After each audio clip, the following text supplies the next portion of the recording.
Assalamualaikum warahmatullahi wabarakatuh. Alhamdulillahirrabbilalamin. Wabihi nasta'inu ala umur dini wa din. Wassalatu wassalamu ala asrafil anbiya wa mursalin. Saya Ahmad Bayhaqi akan mempresentasikan peta konsep buat tafsir dakwah. Yaitu yang pertama, langsung saya pengertian tafsir dakwah dan metode tafsir Al-Quran. Dari awal ini, upaya memahami ayat-ayat Al-Quran itu menggunakan pendekatan dakwah. Yang pertama itu tafsir bil matsur. Metode ini mengacu pada tafsir yang didasarkan pada hadis-hadis Nabi Muhammad SAW dan riwayat-riwayat para sahabat. Tafsir ini berusaha memahami ayat-ayat Al-Quran dengan merujuk pada penafsiran yang diberikan oleh generasi awal Islam. Yang kedua, tafsir bil al-rawi. Metode ini mendasarkan tafsir pada pemahaman dan penilaian pribadi seorang ulama yang cendekiawan muslim. Pendekatan ini melibatkan analisis dan penalaran untuk memahami makna ayat-ayat Al-Quran. Yang ketiga, tafsir bil maksud.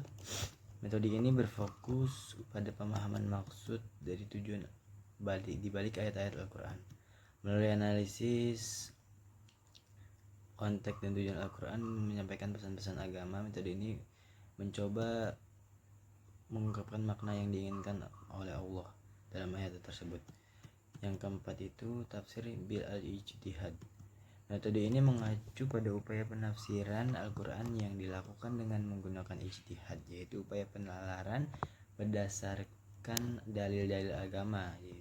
Yang ijtihad ini melibatkan pemikiran kritis dan analisis konseptual dalam rangka memahami makna ayat-ayat Al-Quran. Yang selanjutnya itu ayat-ayat yang berkewajiban dakwah, yaitu dalam Quran surat Al-Imran ayat 104. Si kandungannya itu adalah perintah agar ada kelompok yang memiliki pemikiran dan sikap yang patut untuk dicontoh. Kelompok tersebut itu tidak henti mengajak manusia untuk melakukan kebaikan, untuk mengajak ke jalan yang benar, terus bertaubat kepada Allah sesuai dengan petunjuk Allah. Nah, yang kedua itu ayat-ayat keutamaan tujuan berdakwah, yaitu di dalam surat Al-Fath ayat 28 secara jelas menerangkan bahwa setiap rasul diutus Allah Subhanahu wa taala membawa petunjuk dan agama, gaya dan cara hidup yang sebenarnya. Secara jelas menerangkan bahwa petunjuk dan agama yang diperkenalkan mereka hasil furqan, yaitu kandungan perubahan dan pembaharuan, seperti itu. Yang selanjutnya ayat tentang ancaman bagi mengabaikan dakwah, yaitu di dalam Quran surat Al-Baqarah ayat 44. Islam itu menuntut umat agar memiliki kesesuaian antara hidup yang diucapkan dengan diperbuatnya, apalagi kalau itu menyangkut juru dakwah. Jika ucapan mubalik atau dai berbeda dengan pengamalan kesehariannya, maka keraguan bukan hanya tertuju pada si mubalik atau dai, tetapi juga dapat menyentuh ajaran yang disampaikannya. Ayat yang selanjutnya ayat-ayat materi dakwah, yaitu dalam Quran surat As-Saff ayat 9. Ayat ini mengisyaratkan bahwa jika ingin agama ini unggul, maka diisyaratkan penunjukan ini ilmu yakni bermanfaat dengan agama yang lurus, yakni berupa amalan soleh, berzikir kepada Allah. Sebaliknya juga seseorang terjauhkan dari ilmu yang bermanfaat atau terjauhkan dari amalan soleh maka tidak akan unggul. Nah, selanjutnya ayat-ayat tentang prinsip dalam dakwah, yaitu diterangkan cukup di dalam Al-Quran itu surat Al-Baqarah ayat 256, yaitu tidak ada paksaan dalam menganut agama Islam. Sesungguhnya telah jelas perbedaan antara jalan yang benar dengan jalan yang sesat. Barang siapa ingkar kepada Tanggut dan beriman kepada Allah, maka sungguh dia telah berpegang teguh pada tali yang sangat kuat dan tidak akan putus. Selanjutnya ayat yang mengenal subjek dengan sasaran dakwah, yaitu dijelaskan dalam surat Quran surat At-Tahrim ayat 6. Perintah ini untuk selalu bertakwa kepada Allah dan berdakwah. Anjuran untuk menyelamatkan diri dan keluarga dari siksa api neraka. Pentingnya pendidikan Islam sejak dini agar paham dengan agama yang diridhoi Allah SWT dan mengiman. Jadi dari TK itu kita belajar agama agar kita tidak salah jalan atau ikut-ikutan yang tidak benar, dan mengimani para malaikat juga ada gitu. Nah, selanjutnya ayat yang berkaitan dengan metode dan strategi dakwah, yaitu dijelaskan di dalam Quran surat Al-Maidah ayat 67. Metode ceramah publik, metode nasihat, atau ada 3, itu ceramah publik, yang kedua metode nasihat, perintah dan larangan, yang ketiga metode ganjaran dan hukuman, tahrib dan taqrib. Nah, yang ke-8 itu ayat istiqomah dalam berdakwah, yaitu dijelaskan dalam Quran surat Hud 112, yaitu tetap mengerjakan perintah Tuhanmu, jangan malas mengerjakan atau meremehkannya, dengan tetaplah mengajak manusia kepada meskipun banyak yang mendustakan, yakni melewati batasan-batasan Allah atau melewati aturan. Nah, walaupun kita sering bermaksiat, terus pokoknya kita sering melakukan kesalahan, kita tuh jangan pernah lupa kepada Allah yang menciptakan kita, terus jangan meninggalkan sholat. Itu ayat Quran surat An-Nisa ayat 69.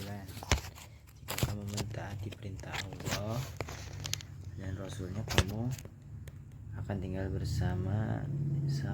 bersama-sama orang yang diberi nikmat oleh Allah. Allah bertemanlah dengan orang yang berilmu juga soleh, maka kamu akan memetik banyak manfaat darinya. Yang selanjutnya konsep dakwah Al-Imran. Konsep dakwah yaitu dari Quran surat Al-Imran ayat 139. Nah, artinya itu, dan janganlah kamu menyerah dan janganlah kamu bersedih hati, sedang kamu orang-orang yang paling tinggi derajatnya jika kamu orang-orang yang beriman.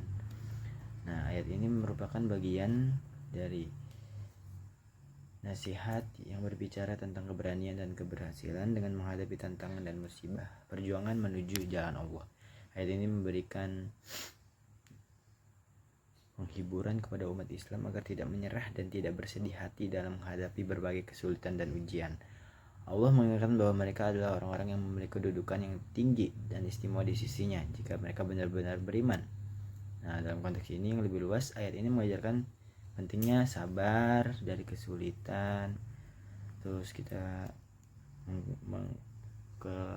melatih kekuatan mental dan menghadapi cobaan yang lebih sulit gitu. Umat muslim ini harus tetap teguh dan optimis, percaya pada Allah akan memberikan pertolongan, kemudahan bagi mereka yang beriman. Ayat ini memberikan motivasi kepada umat Islam agar tetap berjuang di jalan Allah. Selanjutnya terakhir yang sama ya, ayat-ayat berkaitan dengan etika dakwah. Yang kedua itu dari Quran surat Al-Maidah ayat 77, yang artinya, ahli kitab, janganlah kamu berlebihan dengan agamamu secara batil selain yang benar, dan janganlah kamu mengikuti hawa nafsu kaum yang telah sesat sebelumnya, dan mereka telah menyesatkan banyak orang, dan mereka tersesat dari jalan yang lurus. Nah, ayat ini adalah menjelaskan kita tentang perintah dan larangan dalam agama Islam. Ayat ini ditunjukkan oleh ahli kitab, banyak yang memiliki kitab suci kedatangan Al-Quran seperti Yahudi dan Nasrani. Nah, dalam ayat ini itu mengingatkan kita agar tidak berlebih-lebihan atau melampaui batas dalam agama mereka secara batil, atau tanpa dasar yang benar. Ayat ini juga menunjukkan pentingnya menjaga kesederhanaan dan mengikuti petunjuk yang benar dalam agama. Jadi kita tidak boleh asal-asalan dalam melakukan ibadah gitu. Konteks ini juga lebih luas lagi itu menjadi peringatan bagi umat muslim untuk berlebihan dalam agama mereka sendiri dan untuk mengikuti hawa nafsu atau tidak mengikuti hawa nafsu atau kelompok-kelompok yang menyimpang dari ajaran. Nah, dengan demikian umat muslim untuk menjaga keseimbangan, mengikuti ajaran yang benar dan tidak mengikuti penyimpangan agama yang tidak memiliki dasar benar. Ya. Wabillahi taufiq wal hidayah. Wassalamualaikum warahmatullahi wabarakatuh.